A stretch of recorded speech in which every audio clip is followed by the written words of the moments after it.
नाच रहे हो ना, नाचो, लेकिन इसका सजा भी सुन लो। मेरे आका अलैहिस्सलाम के प्यारे दीवानों, मेरे आका फरमाते हैं कि जो जिस आलम में मरेगा वो उसी आलम में उठाया जाएगा, जो जिस हाल में मरेगा उसको कल क़यामत के दिन उसी हाल में उठाया जाएगा। मेरे आका के दीवानों, सुनो सुनो, मेरी बात को गौर से सुनना। मौत का कोई वक्त मुकर्रर नहीं है, मौत का कोई टाइम मुकर्रर नहीं है। मेरा अल्लाह फरमाता है कुरान करीम के अंदर, कुल्लु नफ्सिन ज़ाइक़तुल मौत, हर नफ्स को मौत का मजा चखना है, हमें भी मौत का मजा चखना है। मियां आपको भी कब्र में जाना है। अल्लाह के सामने मैदान महशर के मैदान महशर जब कायम होगा, हमारा भी नाम अमाल तोला जाएगा, आपका भी नाम अमाल तोला जाएगा। याद रखो, तुम जिस वक्त नाच रहे हो, अगर तुम्हारी रूह जिस्म से जुदा हो गई, जिस वक्त मेरा नौजवान पूरे रात कानों में एयरफोन लगा के गाने सुनते हैं, फाश फिल्में देखते हैं, गलत फिल्में देखते हैं, पूरी रात वीडियो कॉल पर किसी के माँ और बहनों से बातें करते हैं, पूरी रात चाटों में लगा रहता है। बताओ नौजवानों, अगर इसी आलम में तुम्हारा मौत आ गया, मौत का फरिश्ता ऐसा है तो रिश्वत भी तो नहीं लेता है ना, और वक्त भी आपको नहीं देखता। और मियाँ ताज्जुब की बात तो ये है, वो ये भी नहीं देखता यतीम कौन हो रहा है, ये भी नहीं देखता किसका बच्चा यतीम हो रहा है, ये भी नहीं देखता कि नौजवान है या जो है बुढ़ापे के आलम में है या अभी पैदा हुआ है। नौजवानों सुधर जाओ, नहीं तो कब्र में इतने मारे जाओगे, क्या तुम्हें आ जाएगा कि हाँ हमने दुनिया में जो है क्या क्या किया है। अभी वक्त है, सुधर जाओ। गौसो ख्वाजा के खोखले नाने लगाते हो और फिर कहते हो आज घर में बरकत नहीं होती है, रिस्क चलता नहीं है, कारोबार चलता नहीं है। याद रखो, मैं अपनी माँ और बहनों से भी कहूंगा, तुम अपने सर के दुपट्टे सर से जो है दुपट्टे को क्यों हटाती हो, क्यों हटाती हो, क्यों अपने बालों को बिखेरती हो, क्यों जो है पार्लर में, क्यों जो है ब्यूटी पार्लरों में जाके अपने चेहरे पे ब्यूटी पार्लर का की जो है रंगीने लगाते हो, क्यों? हाँ, ब्यूटी आप कर सकती हैं, लेकिन आप अपने शोहर की खुशी के लिए कर सकती हैं, गैरों को दिखाने के लिए नहीं कर सकती है, दूसरों को दिखाने के लिए नहीं कर सकती है। ब्यूटी करा के जो है हमारी माँ और बहनें शादियों में एकदम जो है दुपट्टा इतना दूर के कहता है कि तुम 2 कोस हमसे दूर रहो। 2 कोस हमारे यहाँ नेपाल में जो है भाषा है, यानी हमसे जो है कुछ दूरी बनाए रखो, और कंधे पे रखी रहेगी, और फिर जो है अलग अलग। और जब 4 औरतें बैठ जाएं आपस में तो एक दूसरे के चुगलखोरियां करती है। याद रखो, आका करीम अलैहिस्सलाम की प्यारे दीवानियों, याद रखो, ऐ फातिमा ज़हरा के मानने वालियों, क्या तुमने सीरत फातिमा न पढ़ा? क्या सीरत फातिमा तुमने न पढ़ा? आप सल्लल्लाहु अलैहि वसल्लम की बेटी की सीरत आपने न पढ़ा? कि आपके पास जब आपके पास कुछ नहीं था, खाने के लिए कुछ नहीं था, फिर भी आप अल्लाह के बारगाह में जो है नमाज अदा किया करती थी, और इतने देर तक रात को जब आप सजदे में रहा करती थी, इतना वक्त गुजर जाता था कि हजरत बिलाल जो है मस्जिद में हय्या अलस सलाह हय्या अलल फलाह की जो है सदाएं बुलंद किया करती थी। सैयदा तय्यबा ताहिरा हजरत फातिमा ज़हरा अपने सर को सजदे से उठाती है, और उठाने के बाद कहती है, ये अल्लाह ने रात को कितना छोटा बनाया है, ये अल्लाह ने रात को कितना मुख्तसर बनाया है कि तेरी बंदी एक सजदा भी न अदा कर सकी। वो रसूलुल्लाह की बेटी है, मैं कहता हूँ तुम रसूलुल्लाह की बेटी की तरह नहीं हो सकती, लेकिन उनके नक्शे कदम पर चलकर कनीज़े फातिमा तो हो सकती हो, कनीज़े फातिमा तो हो सकती हो, कनीज़े फातिमा तो हो सकती हो ना। नौजवानों, और हमारे बूढ़े हजरात भी कम नहीं है, इसको मत कम समझिएगा। हाँ, मैं बिहार में एक जगह तकरीर कर रहा था, वो धोखाधड़ी से मुंह से निकल गया था कि बात हकीकत है, लेकिन निकल गया था कि बूढ़े जन्नत में नहीं जाएंगे। अब एक दादाजी थे, डंडा लेके बैठ गए और खड़े होके करे, बरकाती साहब सुबह 3 बजे भोर में मुलाकात कीजिएगा हमसे। हम बोला कब हुआ तो है, आपको क्या हुआ? कहा नौजवानों को कहिएगा आजान देने के लिए, जब हम जन्नते में नहीं जाएंगे तो हम आजान क्यों दें? तो कारी सिराज साहब के तरह एक शायर वहां मौजूद थे, तो हमने कहा बचाइए भाई। तो कारी सिराज साहब कहने लगे कि जवान जन्नत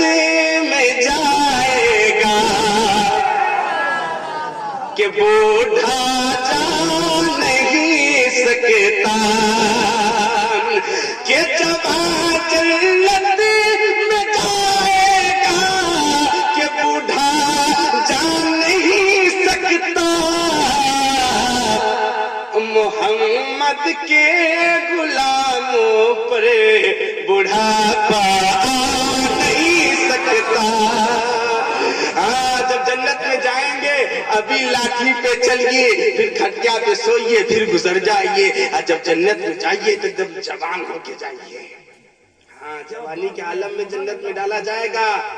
یہاں دانت بھلے ہی جھڑ گیا ہو پورے منہ کا, یہاں بھلے ہی آپ کھٹیا پہ بیٹھے بیٹھے ہیں, لیکن جب جنت میں جائیں گے تب کیا جوانی کے عالم میں جائیں گے. آپ کبھی بوڑھا نہیں ہوں گے, آپ کبھی بوڑھا نہیں ہوں گے آپ. ہاں اچھا لیٹرین میں وہاں سب یہ ہم نے جو ہے لائٹنگ کیا ہے, لائٹیں لگوائی ہے حضور غریب نواز کے ماننے پر, ان کے جشن منانے پر. حضور غریب نواز ہمیں یقین ہے کہ یہاں تشریف فرما ہے, محفل میں تشریف لائے ہیں اور اولیاء کرام کے ساتھ تشریف لائے. حضور غریب نواز ہر کسی کو نوازتے ہیں اور مجھے جتنا نوازا ہے شاید ہی آپ کو نوازا ہوگا. اتنا کم عمر میں حضور غریب نواز نے جتنا مجھے نوازا ہے اتنا آپ کو نہیں نوازا ہوگا. حضور غریب نواز کے دربار میں ایک بادشاہ کا آپ نے نام سنا ہوگا, اورنگزیب عالمگیر. یہ اللہ کے مقدس ولی بھی ہے. یہ آتے تھے حضور غریب نواز کے جو ہے مزار شریف پہ فاتحہ پڑھنے کے لیے. ایک روز آیا تو ایک فقیر اندھا تھا. دیکھیے مانگنے کا سلیقہ کیا ہونا چاہیے, مانگنے کا طریقہ کیا ہونا چاہیے, ہے نا. ہاں اے نوجوانوں مجھے دیکھو, میں بچوں کو نہیں جلدی بولتا ہوں, لیکن تم مجھے دیکھو, تم کمبل کو خالی دیکھ رہے ہو, بغیر ہم کمبل کے ہیں ادھر. عشق نبی کی گرمی نہیں ہے, عشق خواجہ کی گرمی نہیں ہے نا. تو ادھر سنو. تو اورنگزیب عالمگیر رحمۃ اللہ علیہ گئے فاتحہ پڑھنے کے لیے اندر. تو جانے سے پہلے ایک فقیر تھا, اندھا تھا. عرض یہ کر رہا تھا حضور غریب نواز کی بارگاہ میں, حضور غریب نواز اللہ سے دعا کیجئے, آپ نظر کرم فرمائیے, میری آنکھوں کی بینائی لوٹ آئے, میری آنکھوں کی بینائی لوٹ آئے. اورنگزیب بادشاہ کہا فقیر کتنے دن سے مانگ رہا ہے یہاں؟ کہا 2 سال سے مانگ رہا ہے. کہا نہیں ملا ابھی تجھے؟ کہا نہیں. تو اورنگزیب رحمۃ اللہ علیہ اپنے پاس میں رکھتے تھے, وہ تلوار لے کے چلتے تھے, بادشاہ تھے نا, تلوار لے کے چلیں گے نا. گئے اندر تو کہا فقیر دیکھ میں اندر تو جا رہا ہوں, فاتحہ پڑھ کے آؤں گا, تب تک تیری آنکھ کی بینائی لوٹ آنی چاہیے, نہیں تو تیری گردن تیرے تن سے جدا کر دوں گا, یعنی تیرا گردن کاٹ دوں گا. اب حضور اورنگزیب عالمگیر رحمۃ اللہ علیہ اندر گئے حضور غریب نواز کے جو ہے مزار مبارک پہ فاتحہ پڑھنے کے لیے, اور ادھر فقیر رو رو کر اللہ کے مقدس ولی حضور غریب نواز کے بارگاہ میں دعا کر رہا ہے. حضور اب تک تو آنکھ کی بینائی نہیں تھی, اب لیجئے جانو لینا چاہتے ہیں, کہا جانو لینا چاہتے ہیں, کچھ نظر کرم تو کیجئے تاکہ جو ہے اورنگزیب کی تلوار سے میری گردن نہ اڑے, میری آنکھوں کی بینائی لوٹ آئے. اب اورنگزیب بادشاہ سے آیا, کہا فقیر کیا ہوا؟ کہا مجھے سب دکھنے لگا. کہا بتا میں گورا ہوں کہ کالا ہوں کہ سانولا ہوں؟ کہا فلاں فلاں ہے. ہاں تو میں بادشاہ ہوں کی کہا آپ اورنگزیب بادشاہ ہے, مجھے سب دکھنے لگا. کہا بتاؤ جو ہے اس گنبد کا جو ہے حضور غریب نواز کے جو ہے چلو مزار مبارک پہ دیکھو چادر جو ہے چڑھی ہے کہ نہیں. پورا تحقیق پورا جو ہے تحقیق کرنے کے بعد کہا پھر بینائی کیسے لوٹی؟ کہا حضور جب آپ اندر گئے فاتحہ پڑھنے تو میں 2 سال سے یہاں تھا, ایسا دعا کبھی نہیں کیا تھا. آج میں نے رو رو کے دعا کیا ہے کہ اللہ میری جو ہے آنکھوں کی بینائی کو لوٹا دے. حضور غریب نواز کے بارگاہ میں عرض یہ کرتا تھا حضور ابھی تک دعا کی بینائی نہیں تھی, اب جان بھی چلی جائے گی. اورنگزیب عالمگیر بادشاہ کے جو ہے اللہ کے مقدس ولی کے تلوار سے مجھے بچا لیجئے, نہیں تو کاٹ ڈالیں گے مجھے. آنکھ کی بینائی لوٹا دیجئے, آنکھ کی بینائی لوٹا دیجئے. میں نے رو رو کر گر گرا کر دعا کیا ہے تو اللہ نے میری آنکھ کی بینائی کو لوٹا دیا ہے. اور औरंगजेब आलमगीर बादशाह ने कहा, फकीर ये डर था तुझे कि उड़ा देगा, हम उड़ाते नहीं। तू इतने दिन फोकट में कह रहा था दीजिए दीजिए दीजिए, आँख की बीनाई लौटा दीजिए।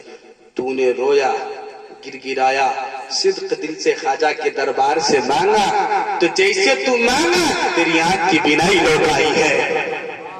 और आपने सुना है, बयान भी करते होंगे हजरत, कि पृथ्वीराज का मामला। अच्छा, पृथ्वीराज हारता क्यों गया हुजूर गरीब नवाज से?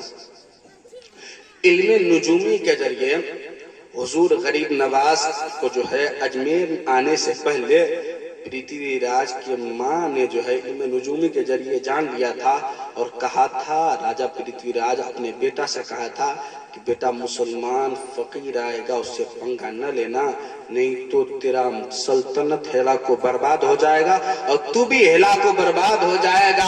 इसीलिए जब हुजूर गरीब नवाज जब अजमेर की सरजमीन पर आए, राजस्थान के जंगलात को पार किए और जंगलात को सहते हुए जब अजमेर की धरती पर कदम रखे, कदम रखने से पहले वहां एक और जो है जंग हो चुका था, जो जंग किया था राजा पृथ्वीराज के साथ, शेख शहाबुद्दीन गौरी, आपने नाम सुना होगा। शिकस्त खाकर भागे उनके साथी जितने थे, तो रास्ते में मिल गए हुजूर गरीब नवाज के। रास्ते में मिले, कहा कहाँ जा रहे हैं? कहा अजमेर जा रहे हैं। कहा क्यों? वहां पृथ्वीराज की हुकूमत है और उसके पास बड़ा बड़ा फौज है, उसके पास जो है बड़े हथियार है, बहुत लोग हैं उसके पास, आप उनसे नहीं जीत पाएंगे, आप जो है वापस चले आइए, हम भी मुसलमान है, शेख शहाबुद्दीन गौरी के लश्कर का एक सिपाही हूँ, आप भी लौट जाइए। तो हुजूर गरीब नवाज जवाब देते हैं, ऐ मुसलमान सुन, वो शहाबुद्दीन के मुइनुद्दीन है, वो अपनी मर्जी से आया था, और मुइनुद्दीन अल्लाह उसके रसूल के भेजे हुए तशरीफ लाया है, वो अपने फौज के असलहा के सहारे आया है।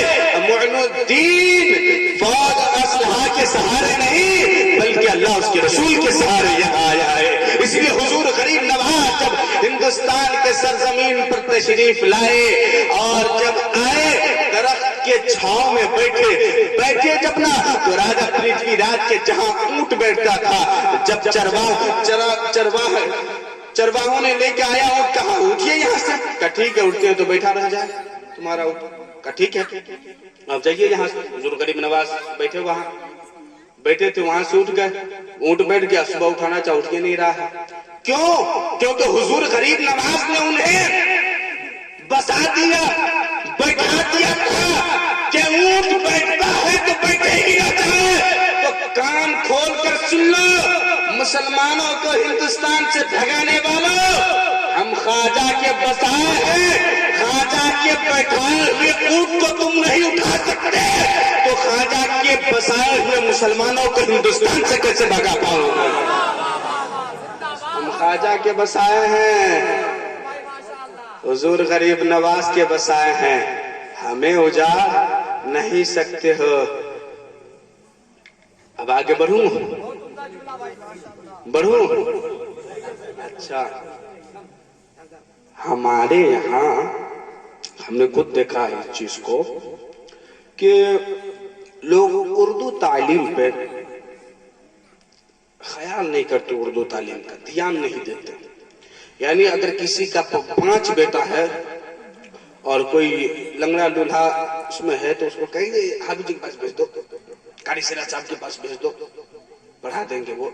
अभी कहेगा अली बंगाली, ये कहेगा बे और मैं भाई जो सही सालिम है उसको भेजिए, ये तो पढ़े हुए करेंगे, ये तो पढ़े हुए करेंगे। 5 है तो कोशिश कीजिए 5 को हाफिज कुरान बनाने की, 5 है तो 5 को कोशिश कीजिए हाफिज कुरान बनाने की। हम 7 भाई है, सबसे छोटा हम ही है, तो है ना आपके सामने। क्या आपका लड़का आलिम दीन बनेगा तो आपके सामने नहीं होगा? होगा ना। और आज जो आपके बच्चे जो आपसे बदकलामी करता है, ये किस चीज का नतीजा है? इधर सुनिए, बात पूरे दिन कीजिएगा। भाई साहब, हम पार्लियामेंट में बैठते हैं, आपको बैठा देंगे अपनी जगह पे, आप وہاں بھوکیے گا بڑی فائدہ ہوتا ہے. یہاں بھوکیے گا تو کچھ فائدہ نہیں ہوگا. ادھر دیکھیے ابھی اتنے خوبصورت آدمی آپ کے روبرو ہے, آپ ادھر دیکھ رہے ہیں, ہم کو دیکھ لیجئے, ایک بت کے ہے اس سے کیا. تو آج کل ہمارے بچے جو ہم سے بد کلامی کرتا ہے, یعنی اگر ہم کوئی کام کہہ دے تو نہیں کرتا ہے, کیوں؟ علم کی کمی ہے, علم کی. میرے آقا فرماتے ہیں کہ علم حاصل کرنا مرد اور عورتوں پر فرض ہے, مردوں اور عورتوں پر فرض ہے, جس طرح آپ پر نماز فرض ہے. نماز پڑھتے ہیں نا, ماشاءاللہ, اللہ توفیق دے نماز پڑھنے کی. نماز جس طرح فرض ہے, آپ علم کو بھی اسی طرح فرض جانیے.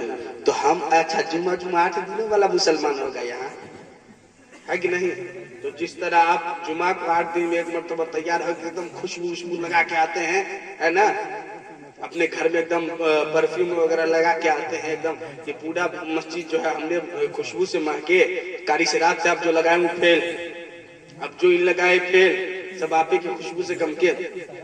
تو علم کیا؟ اللہ کے رسول علیہ السلام نے فرمایا کہ علم حاصل کرنا مرد اور عورت پر فرض ہے.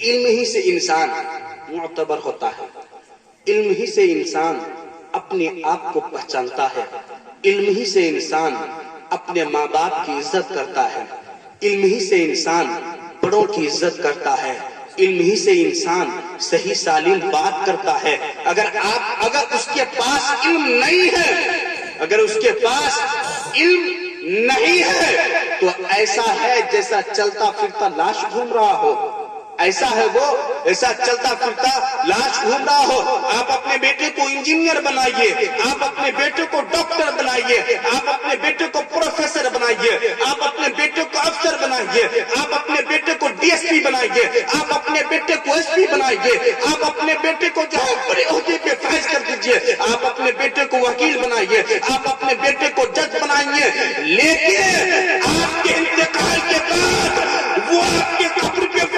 نہیں جائے گا, وہ آپ کا جنازہ نہیں پڑھائے گا, وہ آپ کے حق میں دعائیں مغفرت نہیں کرے گا.